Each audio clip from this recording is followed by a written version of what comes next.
আসসালামু আলাইকুম রহমতুল্লাহ বারাকাতু। আমরা আজকে একাদশ ও দ্বাদশ শ্রেণীর আইসিটির একটা বাইনারিকে আপনি কীভাবে অক্টালে প্রকাশ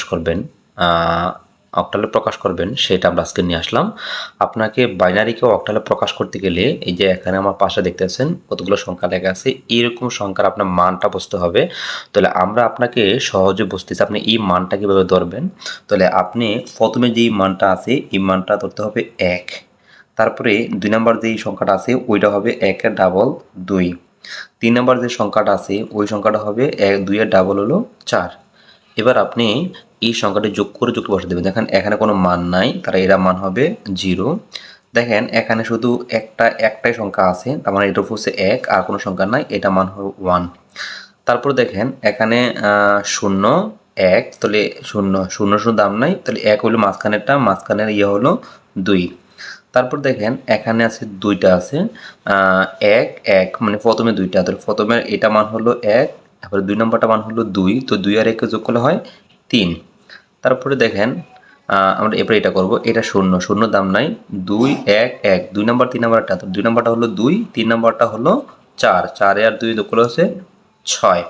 তারপর দেখেন 1 1 1 এখানে প্রথম 1 এর মান হলো 1, তারপরে 1 এর মান হলো 2, তারপরে 1 এর মান হলো 4, মানে তিনটাই 4 এর 2 6, 6 একে 7। আপনি এই মানটা এভাবে আয়ত্ত করে নিতে পারলে আপনি এই বাইনারিকে অক্টেলে সহজে প্রকাশ করতে পারবেন। আসলে আমরা বাইনারিকে অক্টেলে প্রকাশ করতে গেলে আগে আমরা কি করতে হবে, এবার আপনাকে দশমিক থেকে আমরা দশমিক, দেখেন এখানে দশমিক আছে, আমরা এই দশমিক থেকে প্রত্যেকটা অক্টালে প্রত্যেকটা তিনটা ধাপ প্রকাশ করতে হবে। তাহলে দশমিক থেকে আমরা উল্টা যাব, তাহলে এখানে 1 2টা আছে, তাহলে আমরা কি আছে 1 1, যদি কোনো একটা সংখ্যা না থাকে তাহলে এখানে 0 বসাইতে হবে।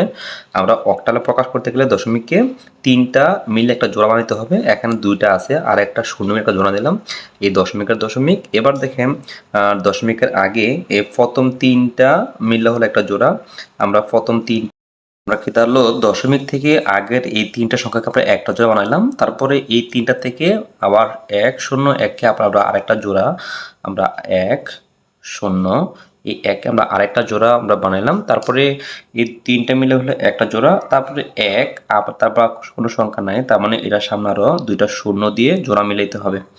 এবার তাহলে আপনি যদি আমরা আমাদেরকে বলি, তাহলে এটা মান হলো 1, এটা মান হলো 1 এর ডাবল 2, এটা মান হলো 2 ডাবল 4, তাহলে 4 এর 2 6, 6 1 হলো 7, এটা হলো 7।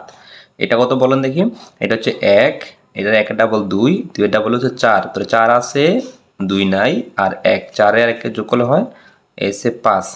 তারপরে এটা বলেন তো, এটা 1, এটা নাই, তার মানে 1 এর 1। এবার দশমিকের পরে একটা বলেন, 1 এর আছে 1, এটা হচ্ছে 2, এটা হচ্ছে 4, এটা নাই, 2 আর হচ্ছে 4, 4 আর 2 হচ্ছে 6। তাহলে এবার আমরা যদি প্রকাশ করি কি দাঁড়াবে 1 5 7, তারপরে দশমিক 6, আমরা ব্র্যাকেট দিয়ে আমরা একটা অক্টালে প্রকাশ করব। অক্টাল মানে হচ্ছে 8। আমরা আরেকটা এই বাইনারিকে অক্টালে প্রকাশ করব, এখানে কোনো দশমিক নাই, আমরা দশমিক ছাড়া আরেকটা প্রকাশ করে সুবিধা হবে। আপনি ডান দিক থেকে জোড়া মিলাবেন, ডান দিক থেকে যদি জোড়া মিলাতে যাই তাহলে দেখেন কি হয়, 1 0 0 এই 3টে মিলে হবে একটা জোড়া, তার মানে হবে 1 0 এই সে 0 একটা জোড়া। তারপরে আবার যান, এই যে 1 1 0 এই 3টে মিলে একটা জোড়া হবে, তো আমরা একটু ফাঁক দিয়ে লিখবেন 1, তারপরে 1 0, তারপরে এই 1 সাথে আরও 2টা 0 আসবে, 1 সামনে কোনো সংখ্যা নাই, তার মানে 0 হবে। এটাকে আমরা যদি প্রকাশ করতে যাই, এবার দেখেন এটা মানগুলো কি হয়। আমরা বলছিলাম যে এটা হবে 1, এটা 2, এটা হবে 4, তাহলে এখানে 1 আছে 2 নেই 4 নেই, তার মানে 1 এর 1। তারপর দেখেন এটা হচ্ছে 1, এটা হচ্ছে 1 এর ডাবল 2, 2 এর ডাবল 4, তার মানে 1 আছে 2 আছে 2 আর 1 3, এখানে 4 নাই, তাহলে এখানে 3। তারপরে এটা দেখেন এটা হচ্ছে 1, এটা 2, এটা 4, মানে ডাবল, 1 এর ডাবল 2, 2 এর ডাবল 4, তার মানে 1 আছে 2 নেই 4 নাই, তার মানে 1 এর 1 বসবে। তাহলে এখানে দেখেন আমরা যদি এটাকে ফাইনালি অক্টালে প্রকাশ করতে যাই তাহলে কি দাঁড়ায় 1, তারপর হচ্ছে 3, 1 3, তারপর হচ্ছে 1। আপনি ব্র্যাকেট দিয়ে অক্টাল 8 লিখতে পারেন অথবা ব্র্যাকেট ছাড়াও অক্টাল 8 লিখতে পারেন। তো আশা করি আপনারা এই বাইনারি থেকে কীভাবে অক্টালে প্রকাশ করবেন, আমরা আপনাকে একটা দশমিক যুক্ত এবং দশমিক ছাড়া সংখ্যা দিয়ে দেখিয়েছি। আপনি প্র্যাকটিস করলে আশা করি সহজে বুঝতে পারবেন। আর যেকোনো বাইনারি সংখ্যাকে এভাবে অক্টালে প্রকাশ করতে পারি। আপনাকে অবশ্যই এই যে এই পাশের যে সিরিয়ালের মানটা আছে, আপনাকে অবশ্যই এটা খেয়াল রাখতে হবে। প্রথমটা 1, তারপরটা 2, তারপরটা 4, এভাবে ধাপে ধাপে খেয়াল করে এই কাজটা কমপ্লিট করতে হবে। আশা করি আপনারা এই বাইনারি থেকে অক্টালে কীভাবে প্রকাশ করবেন বুঝতে পেরেছেন। আর অবশ্য আপনারা যদি এটা থেকে শিখতে পারেন, অবশ্যই লাইক, কমেন্ট, শেয়ার করে জানিয়ে দিবেন। আর অবশ্যই চ্যানেলটা সাবস্ক্রাইব করে অল বাটনে ক্লিক করে রাখবেন, যাতে এরকম ভিডিও আপনার কাছে সহজে নোটিফিকেশন পেয়ে যান। আর আপনি দেখে আপনি অবশ্য ভালো কিছু রেজাল্ট করতে পারেন। ভালো থাকবেন। আসসালামু আলাইকুম।